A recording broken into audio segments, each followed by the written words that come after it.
Assalamu alaikum. In this lecture, you will learn the steps and understand the application development process. In the description of the video, I have provided a requirement document for an ERP system development of educational institute. I started the development of ERP in 2014 and now I will share everything that I know.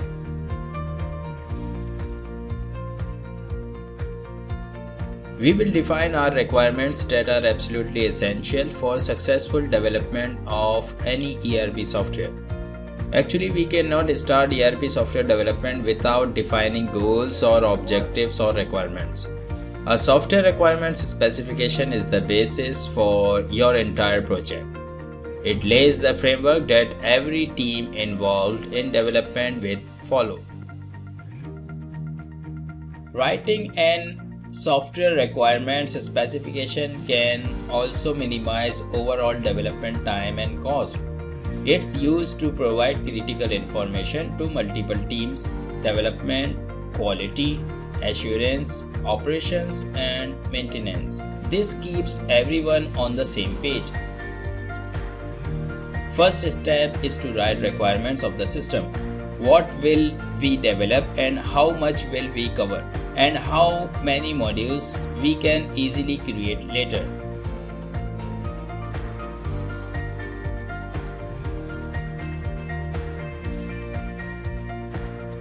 ERP system development is an iterative process that always goes on as enterprise constantly need new modules and features.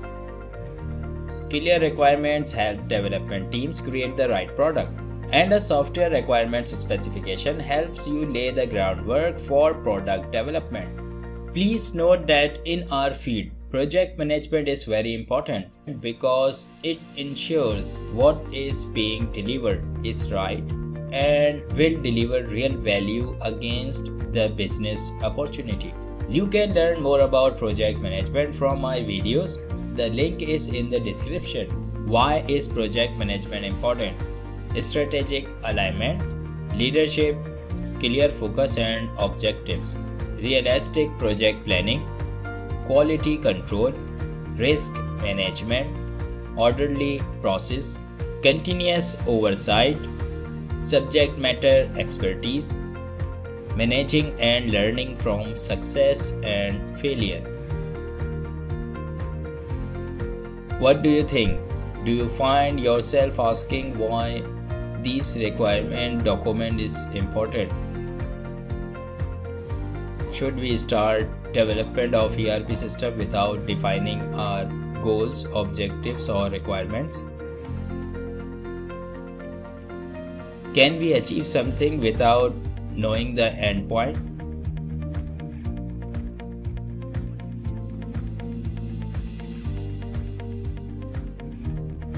Defining the project's goals.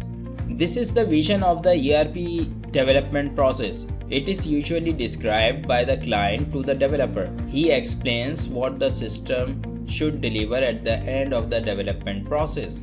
Eventually, the client and the IT experts should come up to an agreement on what the end product's functionality and features should be.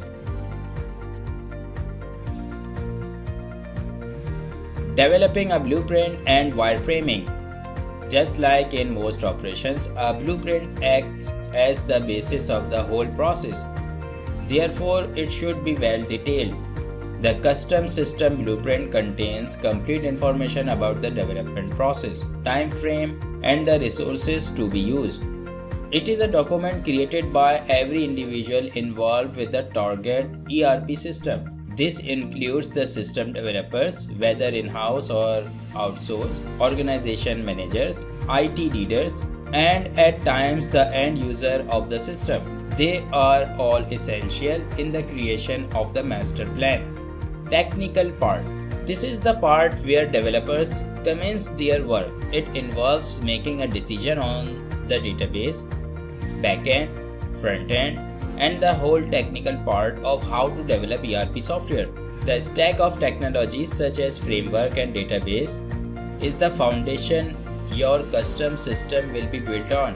Choosing the platform, framework and database is heavily influenced blueprinting and wireframing stage. Developing a custom ERP software involves complete practicality in customization and configuration of the software, database technology, system environment, among other technologies in play. In the next lecture, we will start wireframing. Thank you very much for watching. Please subscribe to the channel and like the video. Don't miss any upcoming videos. See you in the next lecture. Take care. Bye bye.